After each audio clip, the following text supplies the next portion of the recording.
article in today's FT is doing the rounds on oil traders' desks.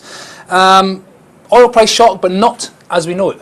No, that's right. That's what Paul Stevens, he's an eminent professor based at Chatham House, which is a think tank in London, and he's suggesting that oil prices could have a shock, but downwards rather than upwards. So not the huge spike we saw in prices in 1973, for example, or in 1979 when the Iranian Revolution happened, but in fact quite the opposite, going down. He doesn't quantify it, and he doesn't give us a time frame, so we can't really trade on it. That's why he's at a think tank. That's perhaps. Exactly right.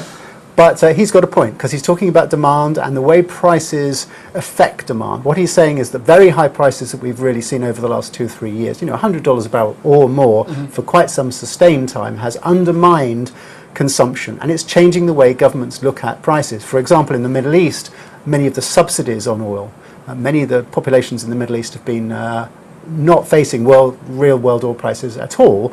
Those subsidies are coming off, and that's going to have an effect on demand. At the same time, very high prices are eroding demand in many of the countries such as China, India, and of course in Europe and the United States. So is what he's saying, though, anything new here, which can give the oil price or the traders extra momentum and direction and food for thought? It's not new, but all the elements have been gathered together. He's writing a very clever piece, in fact. He's got the ear of a number of the big players in the market. And we know, for example, that those in power in Saudi Arabia know him, like him. He's very well respected. He's a friend of all of us. He's a good person, and he has very solid connections. And he's saying, if you put all this together, if you look at the way demand supply is happening, particularly the revolution of shale and tight oil in the United States, so the gradual increase there, this is potentially really worrying for prices, especially for governments like Saudi Arabia that have played a swing role. They want to maintain stable prices, and this could be a real challenge. And he's saying, as long as the Saudis are prepared to maintain their role as a swing producer and balancing supply and demand, everything's fine.